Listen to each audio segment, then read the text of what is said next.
And we're back for some NBA observations right here at the Lakers Fast Break podcast. It's Gerald Glassford coming back at you here from the Lakers Fast Break.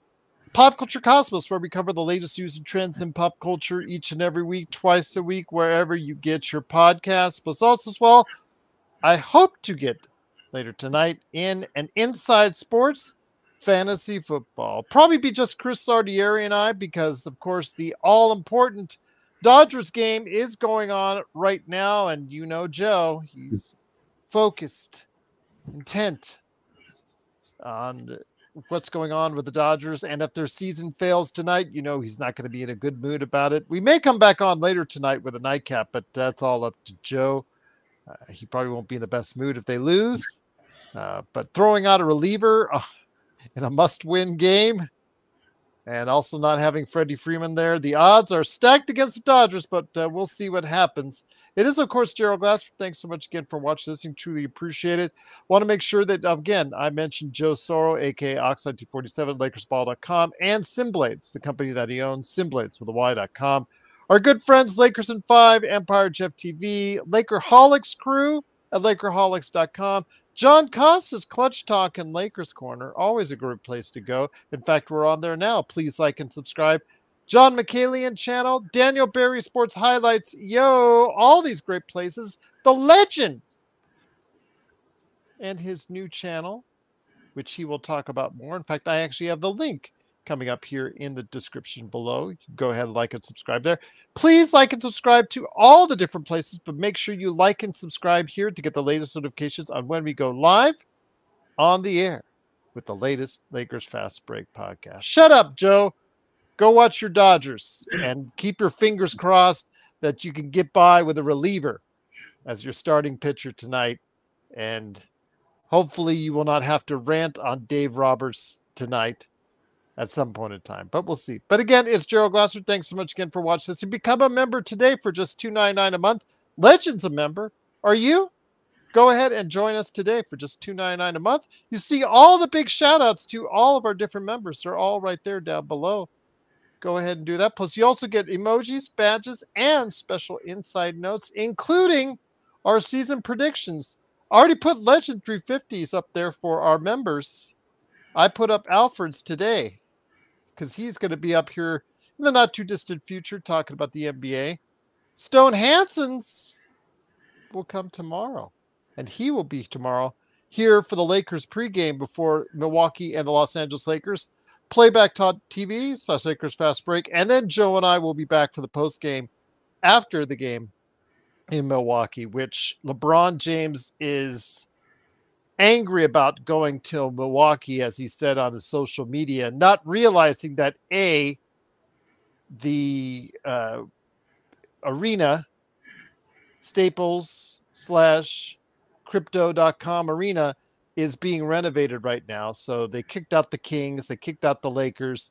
So there is some small renovations that are being done in advance of what the Lakers are going to be doing there later on this month. So didn't realize that. And then he also didn't realize that it's a home and home series, because Milwaukee actually played in the preseason in the Crypto.com arena. So sometimes maybe before you just tweet this out and you're complaining and moaning and groaning about you going and flying over to Milwaukee for a preseason game, understand that Milwaukee had to fly out all the way over here to the West Coast to play you last season. But need I digress? It's just, a little thing there, LeBron. Calm down, man. Calm down. You'll get over it.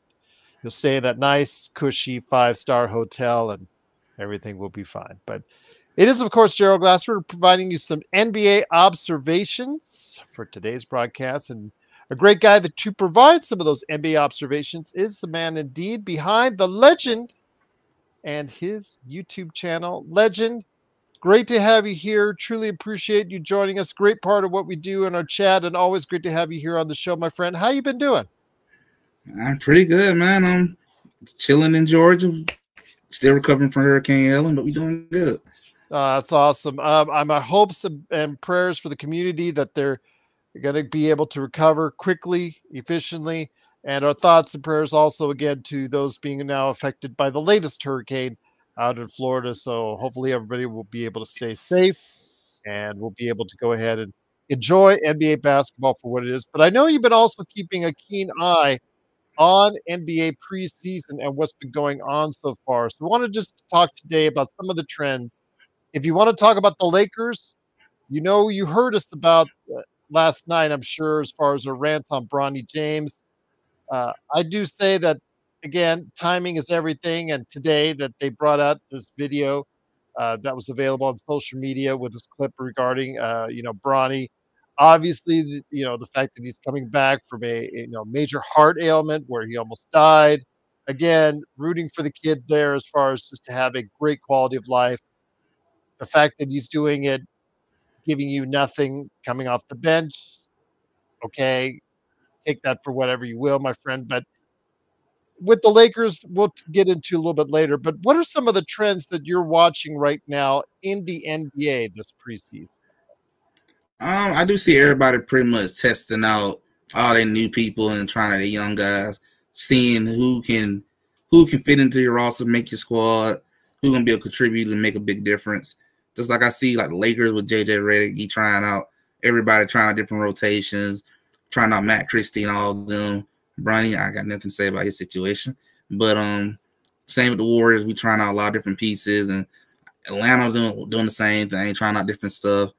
Boston, everyone that's trying out different things, different pieces, while their stars kind of sit back and observe and see what's out there. Well, that's the thing, because the NBA is a copycat league. I mentioned that the other day to Joe. They saw what Boston did, chucking up as many threes as they can. It worked for them. They finally found an offense, and with the acquisition of Porzingis, who was effective in the time that he was in there, they were able to provide an offense that keyed in on threes and was able to go ahead and secure their 18th championship, which sucks for us dearly here in Los Angeles, but it is what it is. So everybody else says, well, we got to check up more threes. That's all I heard through training camps all over, Legend. Denver, LA, both LAs, all over the place. Dallas getting Klay Thompson and letting Derrick Jones Jr. go. We got to check up more threes. We got to check up more threes. We got to shoot more threes. We got to shoot more threes. This is obviously going to be a trend. I don't know if it'll actually work itself out that way, because we always see stuff in the preseason that doesn't always matriculate. Maybe after a month in the regular season, it always reverts back. Remember, last season when the rules changes or the refs were starting the season reffing in a certain way, it was changing the outcome of the games as far as making the scores different. Then all of a sudden around January, they got the edict from the office that say, oh, we got to change the way you go ahead and ref. And you saw the scores actually come down a bit after that. So the league tries to be a copycat league at time. And there are a lot of teams out there trying to find the success of Boston or even Indiana or Sacramento before that, as far as basing a lot of what your team does on the offensive end, Legend.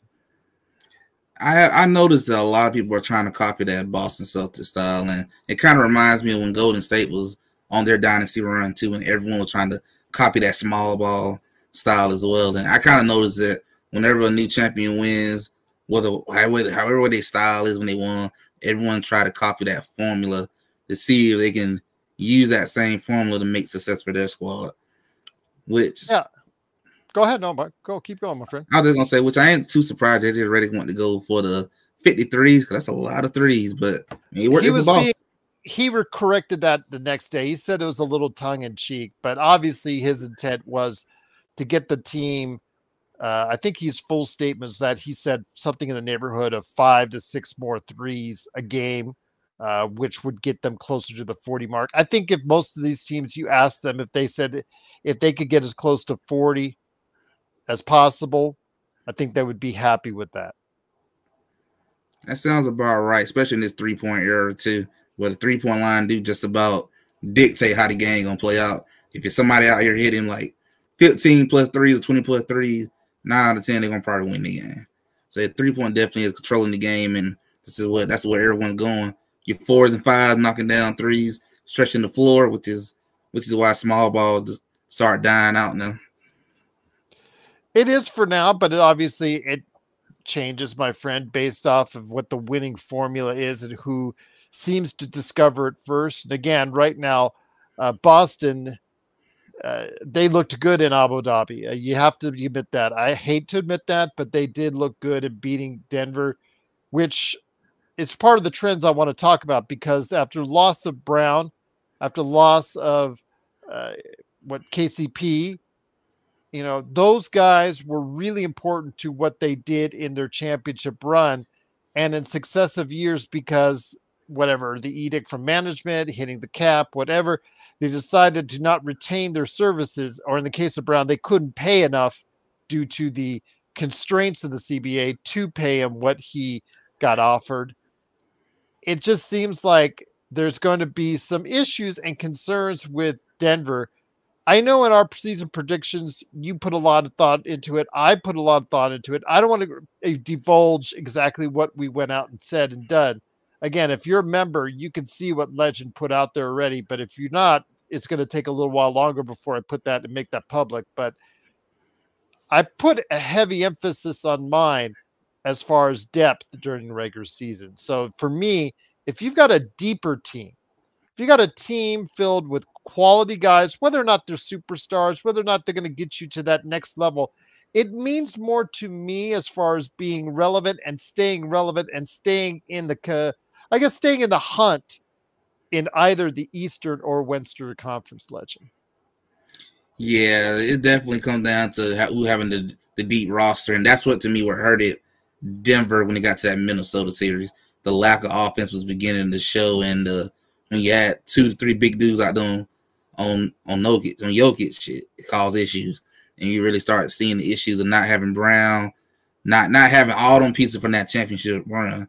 And I am a little concerned about that team just because of you just lost KCP and you really didn't replace him other than with Russell Westbrook, and that's, I mean, it ain't gonna really make it that big of a difference, but it is a spark. But But I still see, and I will say this, I'll give a little hint to I give to all of our viewers and listeners out there, from the predictions that I see are in there, it's still hard to turn away Jokic and say, well, right. This team is not as deep, but because it has Jokic, they're not going to still have a competitive team in the Western Conference. I don't think that's actually a surprise to anyone out there that virtually all of our picks so far. And again, by the way, if you want to go ahead and send in your season predictions, just go ahead, LakersFastBreak@yahoo.com. We would welcome that and would love to hear your thoughts on the season, Eastern, Western Conference. Who are your finals pick? Who is your championship pick?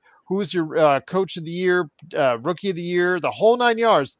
If you want to go ahead and send that in a list, we've been taking lists in at LakersFastBreak@yahoo.com. I've gotten quite a few so far. To everyone that's done so, I cannot thank you enough for doing so. But Legend, I saw when I was reading through yours, I saw some particular things that were in mind there. But what was when your creation of it? Again, I don't want to elaborate on the specifics because, again, that's only for our members right now.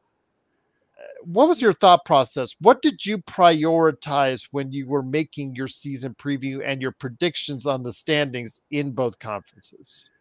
I would say I was definitely looking at not only just the depth, but also I'm looking at the moves that you did throughout the off season, as well as looking at the age of your stars, whether they're getting younger, they're getting older, maturing or not. I was looking at a little bit of all that together, but I was definitely aiming the most off of the depth, the age of your stars, and then what did you do this past off season?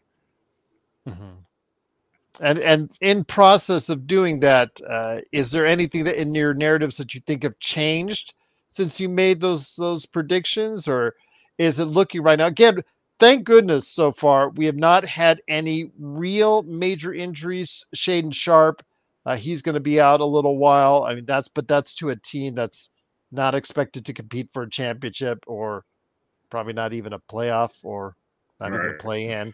They're probably looking already at still doing a tank mode, but there's no major injuries. And let's hope, knock on fake wood here, that it's going to continue to stay that way. But again, I want to know what are some of the other trends that you're seeing this season? Because I have some that I'd like to go ahead and share, but I want to make sure that your thoughts are put in there first with some of the teams you're following. I mean, you've been a great follower of Atlanta, Golden State.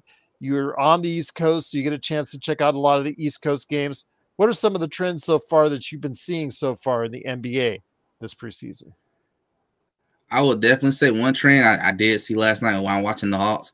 I love the effort they put to win that game last night, which I love that the effort is there. The team looking more energized. I'm very happy to see that part. A trend that I am noticing throughout the NBA is a lot of people is it's like a lot of people is now trying to find that next. I won't want to say all-star light, but like a player between all-star and starlight. Like a lot of people are trying to find that, and good role players that kind of willing to take the sacrifice just because of that new luxury set that you got going on. It's kind of hurting people when trying to make trades now. And I'm also noticing a lot more teams are beginning to try to keep their draft picks and try to build them up in the hope that they're going to turn into something. So at least you can save some money and not get yourself stuck in that luxury tax situation. Well, again, it is something very interesting that I've seen. And then with the Hawks, one of your teams, a lot is based off of Ricochet. Was it surprising? Yes, he looked very good last night. 7-9, 3 of 4 from behind the arc. Actually, nobody was playing defense last night in Indiana. Yeah, I mean, that was to my point exactly about the emphasis on offense there. But Ricochet, 18 points last night. What the hell is he still doing coming off the bench? Why is DeAndre, as much as, I mean, DeAndre Hunter is, again, first, the fact that he's on the court, that's good for you guys in Atlanta. But the fact is, he's someone that the Hawks have been actively trying to shop and get him out of there because he's the typical player that they signed to a contract they now regret. They have the number 1 pick that's now coming off the bench. How soon is that going to change, my friend? I wouldn't be surprised to change very soon just because of you do want to eventually try to turn things around and you got to make moves. And so I wouldn't be surprised things change at some point. But also at the same time, I'm curious to see what's going to happen with Trae Young throughout this season too, because I'm still curious if we're going to keep him or move him. And that's one thing with Atlanta. I see also with some of the season predictions as far as where they're at. There's individuals that are higher than others, and then some of them are just like maybe because that they should go ahead and start thinking about a team like that trading Trae Young and going into tank mode, especially because the fact that they could. You guys have the ability to get 2 draft picks if everything works out right. I think they've got a top 15 from the Clippers. And a top, and of course they've got the Lakers pick. They don't have their own pick, but they do have the chance to go ahead and at least have 2 picks in the draft to build for the future. So, I mean, while there's no real incentive for them to tank, it just seems like maybe they should start looking in a different direction. And I don't know if Trae Young is going to be part of it, my friend. Yeah, I would be honestly surprised if Trae Young is still a Hawk the next season. I'll be very surprised he's still there. I don't see him in the future. I feel like they're gonna flip him into something else. What they're gonna be, I'm not for sure, but I just get the feeling he's gonna move probably this season, either at the trade deadline or right at the end of the season. I don't think he'll be a Hawk next year. Okay. Not guaranteeing it, but you're saying that's probably what it looks like. Again, especially if it goes wrong early for Atlanta. And it starts the season goes south. I think, well, pardon the pun, as far as Atlanta in the South, but I will say that I think that they could look more and more into a Trae Young trade. And if there's one, I don't know if you call him a superstar now at this point in his career or a really, really good player. I'll let you guys determine that. He could be one of the top names that's available at the trade deadline. He definitely could be. I kind of go in between where I want to say superstar or star. I kind of lean toward more star wise. I think star would probably be better. Yeah, I agree with you on that. But yeah, go ahead, my friend. I'm sorry. I was just gonna say I think he's gonna probably be the most sought after in that trade deadline, at least the most star power wise that probably available. One of the things that I'm seeing actually took place as far as the Hornets and Heat. A couple things, actually. First off, I know people bashed me, especially Alan out there, about my reiterating coming back to LaMelo Ball. I forgot it, LaMelo Ball. He has looked really solid. Health is always an issue with him, but he's still only 24 years old. LaMelo Ball, not exactly, even though he's your point guard, the most selfless player. So he is still shooting the rock at a heavy amount. But if this team does decide to go again and pair those two up and keep those two together, it might be building a foundation for the future. Or do you see Charlotte picking a side between Brandon Miller and LaMelo Ball? I get the feeling they're going to be the season where they're going to I think they're going to end up picking who you want to go for the long term.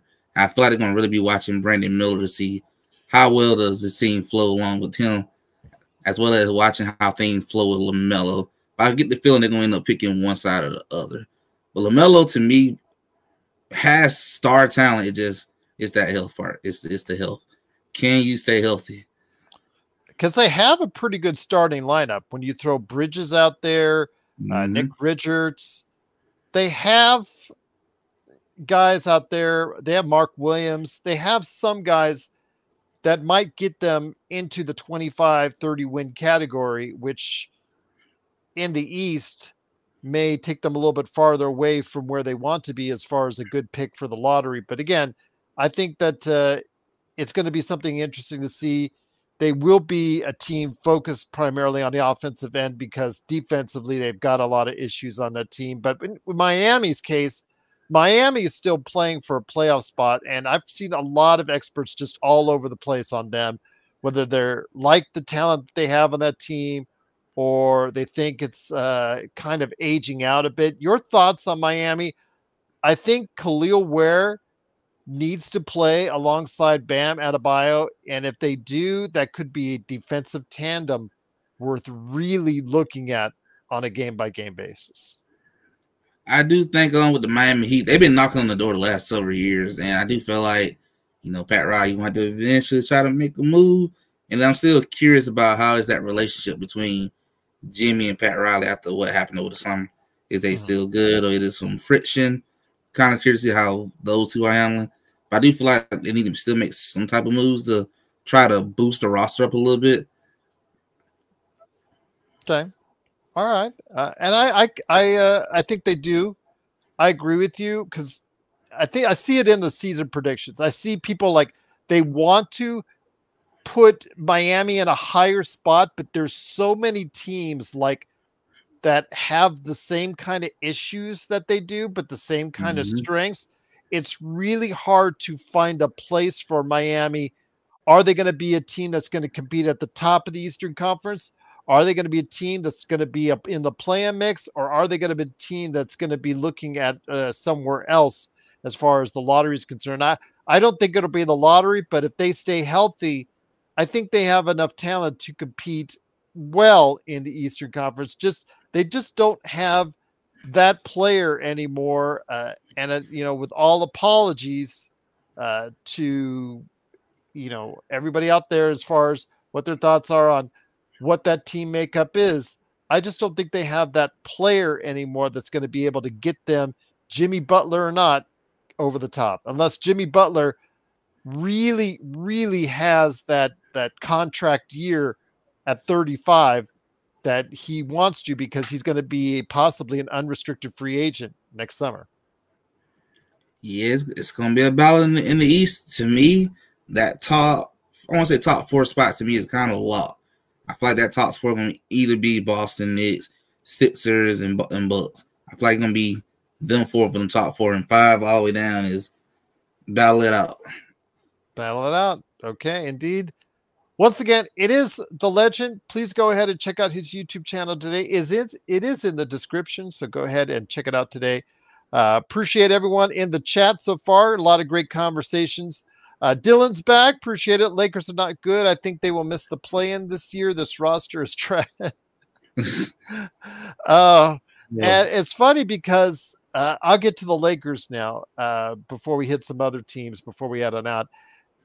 Okay, the Lakers again, seeing the season predictions come in, and even the most optimistic people, and I credit Rodell for actually sending us a list of projections. He did, the Laker Tom did, Jamie. We've got a list of a lot of people who've done. Nick Molina, Henry from Courtside Lakers. Got a ton of people. Stone Hansen. Got a ton of people who send us season predictions so far, and is truly and greatly appreciated. But all of them seem to be hedging their bets on the Lakers, and I'm just not going to give any more away than that. But in doing so, it's just with the caveat that the Lakers, again, that roster and the fact that they did really nothing to take that step forward with it seems to be a big concern for everyone involved when they evaluate the Lakers this preseason. Yeah, that is my biggest concern when it comes to that team, because I'm still kind of baffled that they did absolutely nothing other than did a good job drafting Dalton Connect. Good move. Bronny James has turned into like it's a Hollywood situation, and My Life is Kids type. It's looking like a TV show at this point with Bronny James, and I guess it's to me is a little concern when I look at the roster that you didn't really do nothing different. And my concern is LeBron and Anthony Davis are getting older. You can't keep wasting time. You're running out of time. Because to me, when LeBron leaves, then it's going to be a complete different ball game. So I feel like you got to do something while LeBron got at least maybe one, maybe this year and that's it. Or maybe this year and next year and that's probably about it. You got to do something. Well, we don't know that for sure. Again, he could do the same thing next summer that he did this summer and opt out of his contract and just get another 1+1 like he did this offseason and at another 50 mil. Can't hurt to pick up another 50 mil, just for playing basketball. And then wait for Bryce to come in if that's his ultimate plan. But again, we don't know what his plan truly is outside of complaining about going to Milwaukee today. But I will say again, when it comes to the Lakers, a lot of things have to fall in place. And I mean, a lot of things have to fall in place. And I'm not sure everybody is on board with that when they evaluate the Lakers. And that's why there's not just from us, it's from people outside of our universe, people, experts that are out there on radio shows and podcasts. When they evaluate the Lakers, they're not liking everything that they see. But so far, JJ Redick installs more of a motion offense. He's getting the ball movement passed around. It's good to see. I am very encouraged by that. I don't know if it'll last when you have LeBron as a major ISO individual, for 22 years already playing a certain way. We'll see if that happens in December, January as we go on and what the Lakers record will be because of it. But right now, shooting more threes, having a motion offense, these are things that can help the Lakers compete. Didn't say win. They say compete with other teams in the Western Conference, Legend.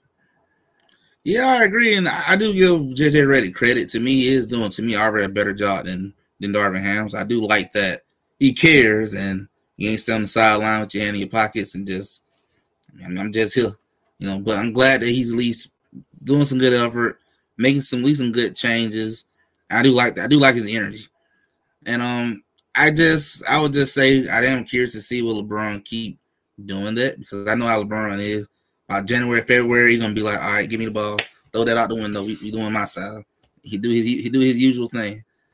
But again, we'll see. We'll see if old habits die hard with us old guys. I'm just gonna say that out loud, Legend. And now you can consider LeBron an old guy. Old habits die hard. I mean, it's been very successful the way he's played over the years. It's obviously gotten him titles. It's gotten him a scoring title. It's gotten a lot of things in his career. So we'll see if he sticks to JJ's plan. But if JJ's plan doesn't equate to wins, we'll see at that point. Again, Joe and I will be here on a daily basis talking about it. But it's just interesting. I'm getting all these season predictions in. It's just interesting seeing where the Lakers fall, high or low, with you guys here as far as the Western Conference is concerned. But another team I want to go ahead and talk to you about is the Oklahoma City Thunder. One team that is, again, by most analysts out there, are thought of extremely well as far as what they can do, what they can offer, the youth, the assets that they still have available, the players that they have there, the players that they brought in that they think can improve their team. I mean, it looks very good right now, but we've seen situations before in the past, Legend. Oh, this team looks like a super team. Case in point, the Brooklyn team, when they had all three of those guys as far as the top, they had, of course, Durant, Kyrie, Harden. That was going to be that next super team. And we know how that one worked out. Again, this team looks like it's set up for success, but that may not always be the case, but they are coming off a run where they got playoff experience. Are they, in your opinion, ready to take that next step? I think they are about ready. I think it's like it should be their time. They've been going through a lot of the bumps, the bruises that you go through when trying to go towards a championship run, and they've been getting the number one seed. You got SGA coming toward MVP now. To me, is all the signs that they're building toward a championship team, and I feel like their time is coming, and that's why I'm kind of thinking that this might be the year that OKC might finally make it to the finals. They got the team, you got the coach, you got the pieces. The best thing I like about Oklahoma the most, I love that general manager. They got a darn good general manager. He know how to rip all other people out of heartbeat with no issue. All them draft picks sitting over there, just waiting to be used for something. Waiting to be used for something, absolutely. I mean, they will be the talk right around trade season when that starts, because they can literally offer anyone more than Daryl Morey, more than New Orleans, more than New York, more than any other places that have any kind of assets at all. They can offer to get these players. I think it's just, when it comes down to it, it's if the ownership, which again we saw with James Harden when he was not retained by OKC after that finals run that they had, do they get cheap? Because they have a window of about 2 years before they got to sign some of those kids to extensions that are going to be mind-boggling 2 years down the line, my friend. They've got a window of 2 years, realistically, of what they have now. It's going to be interesting to see if the ownership, how comfortable they will still sit in the chair as they go on. But I think this is their now. I think this is their window. And I think that we're going to start seeing Presti start making some deals if he doesn't like what he sees so far this season. If he thinks he needs to tweak it even more, I think we'll see that this season, Legend. I think so too. I think they're going to really begin to make that push, make that run, especially when they were number one seed last year and really wasn't that far off making the finals. So I feel like they're going to really make the moves that they need to make in that trade deadline and try to make that hard push for the finals. But I think it's Oklahoma's time. I feel like they've been through what you got to go through to win the championship. It's their time to finally get up there and show the world what they got. And I'm thinking everyone is beginning to wake up and realize this Oklahoma team is the truth. They are ready. Absolutely. But there's one team. If there's one team out there, now I'm going to let you give a second and think about it, because I'll go ahead and say mine. If there's one team that's a wild card to you, what team would that be? I'll say mine, and that's New Orleans.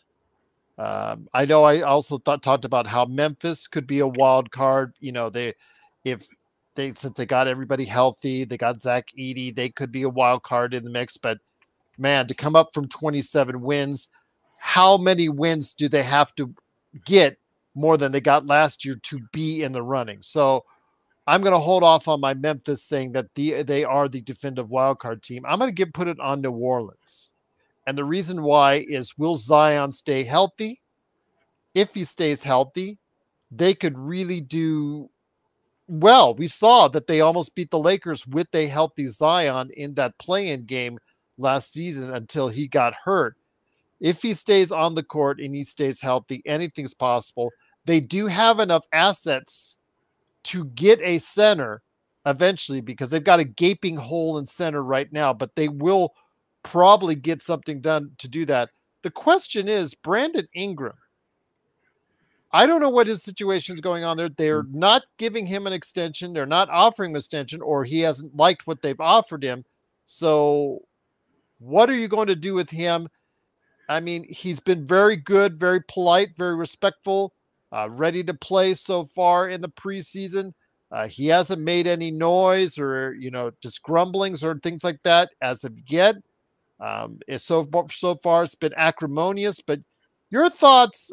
My wild card for this season about a team that could be anywhere, high, low, middle, could be anywhere, would be New Orleans. Do you have a wild card team in mind for this season? My wild card team, I will honestly say the Indiana Pacers. That's a good one. Just because of, I don't think nobody saw them in the East Conference Final last year.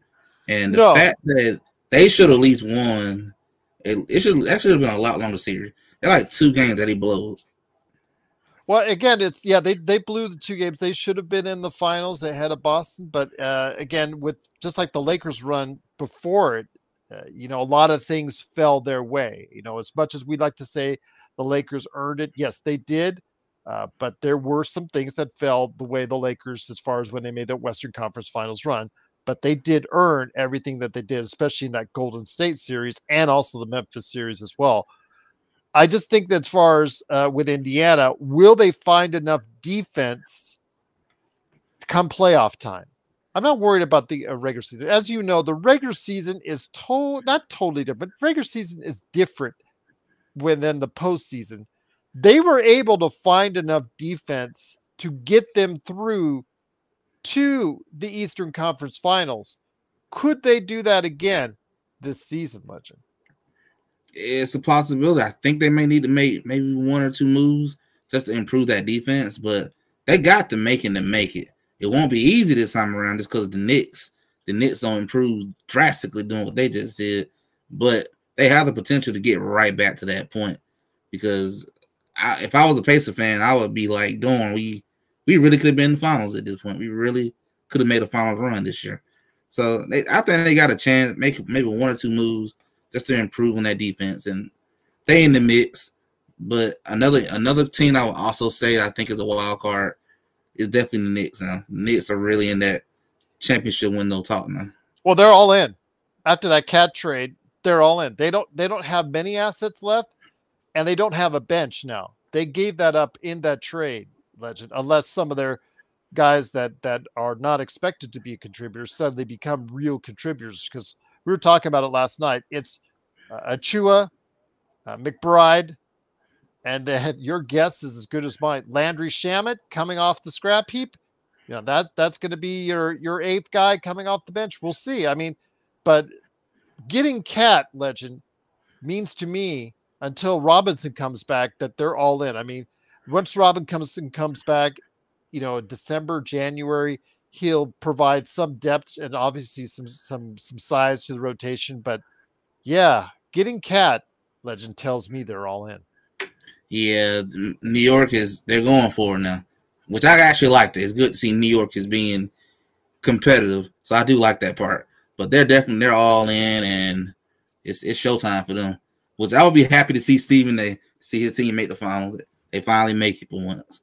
So it's time to go for it. You gave up everything to make this happen. So absolutely. And again, it'd be very interesting because they do have something. Okay, because I can see these teams. They're all in the East, at the top of the East, or what's projected to be the top East. They're all trying to position themselves as far as how do we fit against Boston. In the case of New York, okay, Porzingis is a stretch 5 when he comes back to the lineup because he's out for the first 2 or 3 months of the season as well. How do we combat with that? Okay, let's go get our own stretch 5 in Karl Anthony Towns. Plus, they have the switchable wings in Bridges and Anunoby. So, plus Josh Hart will play dogged defense on you. I mean, his shooting threes That's going to be a question.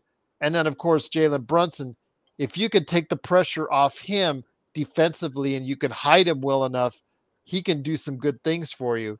Yeah, the Knicks, again, they're all in, my friend. Again, though, with Tom Thibodeau running them 40 minutes a game and with no bench, I have my concerns about how healthy they'll be come playoff time. Yeah, Tom Thibodeau, he likes to push his team to the max, and you don't have a bench, so I mean you can't do that. You can't risk it because you're probably like one or possibly two major injuries away of your season cooked.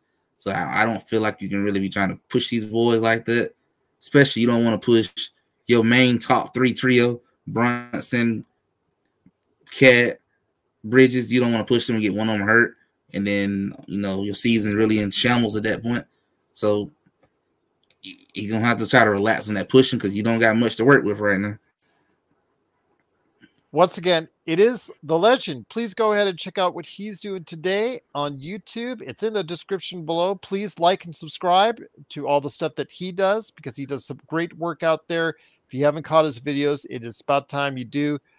Legend, again, there are other teams in the mix here that I've seen in preseason, gotten a little taste of so far.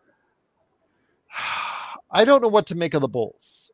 I know our good friend Xbox obviously wants Josh Giddey, who was sent to Chicago in the Alex Caruso trade to do well. I don't know how they're going to work it out because they're going with a 3-guard system, I think. Because I talked about it in the course of the weeks. How were they going to go ahead and position Josh Giddey, yet have Kobe White, who was the most improved player in the league, I believe, last year, or one of the most improved player in the league last year. And were you going to just tell him to go to the bench? Hey, we know you did a great job. You most improved player. Awesome. Great job. We're going to put you on the bench now. It looks like they're going to start while Zach LaVine is healthy, before his knees give out. We'll see what happens there. But right now they're running a 3-guard set. I don't know if that's going to work. I don't know if it's not going to work because in this up-tempo, offensive-minded schemes that a lot of these teams had, maybe that's the trick that can keep them competitive in the Eastern Conference, Legend. I mean, it might work, but I'm curious to see how this gonna work myself because I just know you weren't gonna tell your person who really showed out last year, "Oh, you're back on the bench." I don't think you want to do that part. So I'm curious to see how they're gonna work this out with Josh Giddey because it might work, it might not. But personally, I don't expect a lot from the Bulls, but they could surprise me this year and do something. But I got them being like a 8th or 7 or 19, like somewhere around that ballpark. Well, the thing is, though, when you run that 3-guard set to start off with, a guy that you may not be able to start because of it, because you've got Patrick Williams, who you signed to a $90 million contract in the offseason.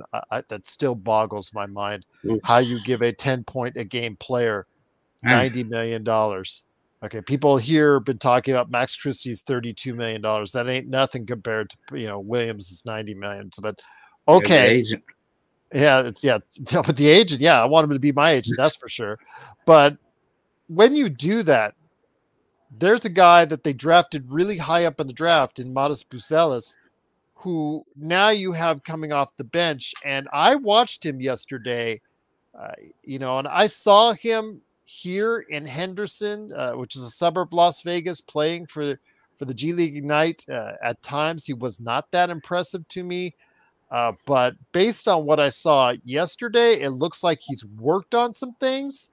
He's gotten a little stronger, and he looked pretty good. But the problem is, where does Chicago stand? Does Chicago want to be a team that's developing, or does Chicago want to be a team that's staying competitive in Eastern Conference?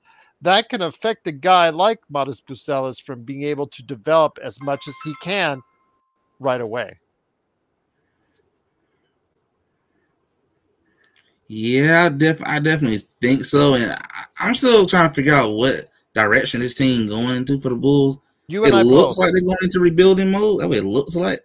But you still got some pieces you probably need to try to move off of, but good luck moving off of some contracts. But I'm kind of confused like what that team's really gonna do or what they're even going, because I don't know what's gonna happen with Lonzo Ball. I'm still not sure if he's gonna even have an NBA career anymore at this point. But they got some questions they do got to answer about themselves and try to move off some of these bad contracts that they got so you can really fully rebuild, because it's not a bad time to rebuild knowing who's gonna be the #1 draft pick next year. So this is a good time to tank if you want to tank. Well, I'll tell you what, though, again, Joe didn't like me saying purgatory, but they're certainly in a purgatory right now, which many teams, including the Lakers, might be faced with if you're in that 7 through 11 area where you're not competing at a high enough level to be considered a threat, and you're not tanking or losing enough to try and develop your team. So you're caught right there in the middle. So that's going to be a problem for any of those teams in Chicago. I still think people need to keep an eye on Levine. They're going to try and move off of him. And then you've got the Ball situation with Lonzo Ball. He is going to be someone that I think that he has not yet gotten on the court. But my gosh, he's coming back way sooner than I thought. I thought there's a chance that he might not play this season. Even give him all the credit. I mean, people talk about you can rip on him all you want, but to put himself in a position that could have been career threatening to the point now where he's coming back onto the court. I don't know what kind of player he will be for the rest of his career now because of his knees, but hey, I'll give him credit that he's not just sitting out the rest of the season, chalking up the money, letting Chicago pay, get the insurance claim on it, and then calling it a day. So I give him credit for doing that, but he's on the verge of coming back. Give him all the credit for that. But again, that doesn't help Chicago enough to where really where you want to go. Yeah, it is not going to help you enough, but I see what they're trying. I do respect Lonzo for coming back at this soon. I have been wondering, like, is his career done? If so, I would have been like, it's devastating. But that's good that he's at least coming back a little bit earlier than expected. Just not for sure what Lonzo you're gonna get. It definitely ain't gonna be the Lonzo from Lakers time period. But if he can just come here and just be a good role player, so just take one step at a time. I mean, to me, that's a successful season for him. Just for being back, to me, it's a successful season for him.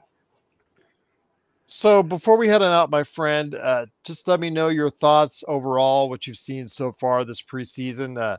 It's been great chatting with you as always, and we'll go ahead and make sure you get a chance to plug your channel before we head on out. But some final thoughts from you so far early in the preseason, because some teams haven't even played a game yet, which is so weird how you scheduled some teams that started last week, i.e. the Lakers, and yet some others aren't even scheduled to play their first game until Friday. I would definitely say it's kind of weird that they did that. Not sure why you kind of spreaded them out so far apart, but I guess some team had a chance just to sit back and look at what the competition working with. So use that time as a little time to scout a little bit. But I guess they're kind of trying to cut down the injuries, because I know they did mention it a lot during the NBA all season about how the injuries are kind of adding up and hurting TV time as well when you got stars sitting out because of injuries and all that. So maybe they're trying to space it out to try to help cut down on some of the injuries, because they do need to figure something out about the injuries part. The Mavs have already just suffered one of their, as far as their rotation players, and Dante Exum, he's out 3 months, I think, with a wrist surgery. And then also RJ Barrett, he'll probably miss the entire preseason with the shoulder AC joint issue as well. But it looks like he could be ready for the start of the season, but that's kind of in flux right now. So we'll see. But he's someone that Toronto is counting on big time. Toronto's a team that I know with a lot of people out there are trying to still figure that out. They committed to some really big salaries in the off season, yet they're a team that seemingly has a long climb to go with many prognosticators out there on how far they can get in the Eastern Conference. Your thoughts on Toronto before we head on out? I do like Toronto. Toronto definitely got something in their young player that they're trying to build around. So I do like the direction that they're going. they're definitely in a full rebuild mode in Toronto. But I trust that they got a good general manager. He won a championship. He know what he's doing. He know what it takes. So I trust that he's going to lead that franchise in the right direction and just continue to go through the ups and downs. If I was a Toronto Raptor fan, yeah, it sucks to keep losing, but it's all part of the process. To me, it's not a bad time to lose. Knowing that I could get Cooper Flag next year, and that's a big pickup. Just like the Spurs picking up Victor Wembanyama, I would have been celebrating that if I was a Spurs fan. So it's not a bad time to be losing, but at the same time, I would at least say look at the bright side that you got a good general manager. And thank God that you're not like Detroit. Don't know where you're going, what you got going on. You got a trash general manager, issues all across the front office. Speaking of Victor Wembanyama, he is playing in his first game action tonight, actually, as we speak. Kind of a rough outing for him. 0 for 5 from 3, 11 points, 9 rebounds, 3 block shots, but 4 turnovers. And like I mentioned, the 0 for 5 and 4 15 overall.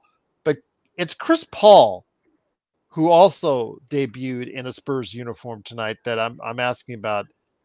How much of a steadying influence to the Spurs will be Chris Paul and also Harrison Barnes to a lesser extent?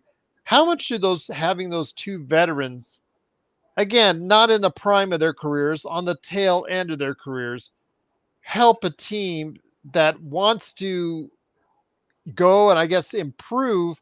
I don't know. Some people have them as high as the play-in. Most of our prognostications I've seen so far may not have them that high, but again, a team that wants to go ahead and win more this season because they know Victor Wembanyama will demand it from his team. They got the potential to at least be a play-in tournament, and with Chris Paul and then having Barnes, you got that veteran leadership that'll come in, like just like you got Barnes who won a championship with Golden State back in 2015. So he can at least bring in that veteran leadership role, and as well as knowing he knows how to win. He was there, he done it. Chris Paul may not have a championship, but he's been to the finals now. He know what it takes to get there. So you got two guys who can really mentor this young group. And then you got Castle, who I really do love Castle. Castle hometown, not even that far from my hometown. And everyone around here really do love Castle. Wish he could have been in Atlanta on the low. But they got a lot of good young pieces down there, and they're in the right direction. You got two guys that can really help you mentor. They'll mentor you, teach you how to win. And lastly, you got Greg Popovich, one of the greatest coaches to have coached basketball. You got a great coach who's going to teach you, who's been around through the Tim Duncan era, through the David Robinson era. He's been around for the block.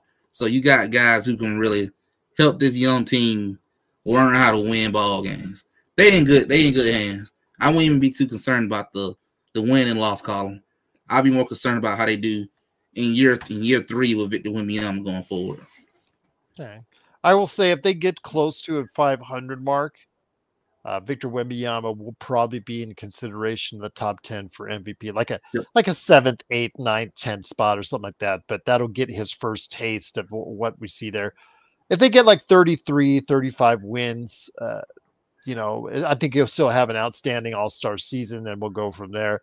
Stephen Castle is a rookie I think a lot of people need to look at for consideration for Rookie of the Year, and how much burn he gets. He's still coming off the bench now, but if he pushes for playing time and he pushes for starting time, watch out, because that's the thing in this year. That's the thing I'll leave you with, Legend.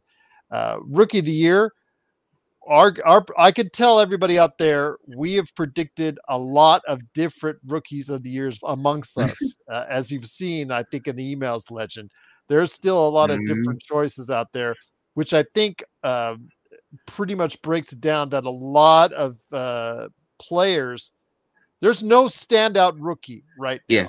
No. And a lot of these rookies, if given the opportunity, could take advantage of it. Yeah, I think Rookie Year is definitely is wide open. It's a anybody ball game in this one. I feel like it's very hard to really just sit there and be like, yep, this man's gonna probably lead the whole entire year as Rookie of the Year candidate. It's not gonna be that this year. I think it's just I feel like this year gonna come down to the very end of the season to really know who's gonna be Rookie of the Year, unless somebody just explode during the first half of the season or something.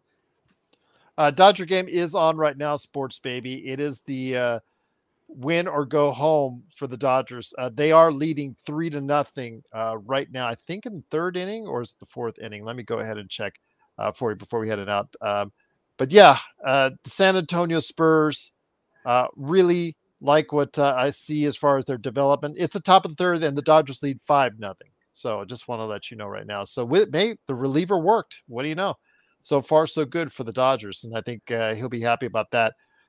Before I give you the plug and let you go ahead and talk about your channel, my friend, I want to give everybody an update for tonight at 8:30.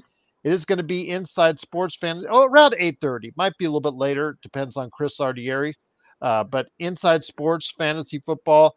If Joe wants to do a nightcap, if he's in a good mood, if the Dodgers win, that's up to him. We'll do something. Tomorrow, I'm on with Stone Hansen at 7 p.m. Eastern, 4 p.m. Pacific. Playback.tv/Lakers Fast Break will be on. I'll have it turned on. I'll be in and out of the game as far as the Lakers and Milwaukee, and then I'll be back along with Joe to recap the game on the post game as well. But Legend, you got to come back before the season starts, or maybe when we do a season preview at the very end, just before the season starts. But before we end it out, it is time for you to plug your new channel. No longer 350, but still a legend. Well, for my new channel, I know I haven't really dropped a video yet, because I'm trying to just debate, do I want to drop a video or wait till the season really starts? But I am going to get ready to set up a podcast just to kind of do my NBA prediction of my entire East and West, which I already pretty much done it on this channel. So if you remember, you already saw it. I'm going to probably do that on my channel as well as going to be talking a little bit of college football. I am trying to support my university that I graduated from and support them through their football season. Shout out to Georgia Southern University, and just doing our thing. So I'm really going to get ready to set up a podcast probably for next week to go over my prediction for the season and talk a little bit about Bronny James and how everyone want to ignore. It's a lot of the people in the media want to ignore how bad he played. But well, I've already been honest that I went to USC for a cup of coffee, and then my kids and my wife have gone to UNLV. Or in fact, I have one going there now, and we had a hard weekend for both. So if you want somebody to talk about how stupid all these Pac-12 teams were for leaving the Pac-12, if you ever show on that, please bring me on, because I can tell you how stupid they are. Yeah, USC, enjoy 11th place. UCLA, enjoy 17th place in the Big Ten. Enjoy that. How many years of that will you enjoy before you regret leaving the Pac-12? So we'll see how that is. Washington, Oregon, same thing. Yeah, enjoy the lack of success you will most likely have in the Big Ten. But okay, all right, enjoy. Yeah, enjoy. But I'm not sure why they did that. Again, if you ever have a conversation on it on your channel, hit me up, man. I'd love to just. Okay. I won't do Joe level person. But I will justify, my thoughts on the disaster known as the Pac-12 at this point. But again, please go ahead and support Legends channel on YouTube. Like, subscribe, support them any which way you can. Don't forget to like and subscribe here as well. It helps out. Follow if you're listening on the podcast channels, because if you follow or if you like on Facebook, you'll get the latest notifications on when we go live with the latest Lakers Fast Break podcast. And on YouTube, big shout out once again to all of our members. You've been watching them down below. I cannot thank you enough. You always great support for us. I get you the head stuff ahead of time when I can. I've been dropping those season predictions for all my members out there. So thank you so much. You can become a member today for just $2.99 a month, and it really helps out the channel indeed. So for Legend, it's Gerald. I'll be back later on tonight with Chris Ardieri at 8:30. Will Joe be on for a nightcap? I'll reach out. I'll see if he's in the mood, because Joe, he's got to be in the mood. And right now, Dodgers leading 5-0. He could be in a mood. But we'll talk more basketball, hopefully tonight, but definitely tomorrow with Stone Hansen and the Lakers and Milwaukee right here at the Lakers Fast Break Podcast.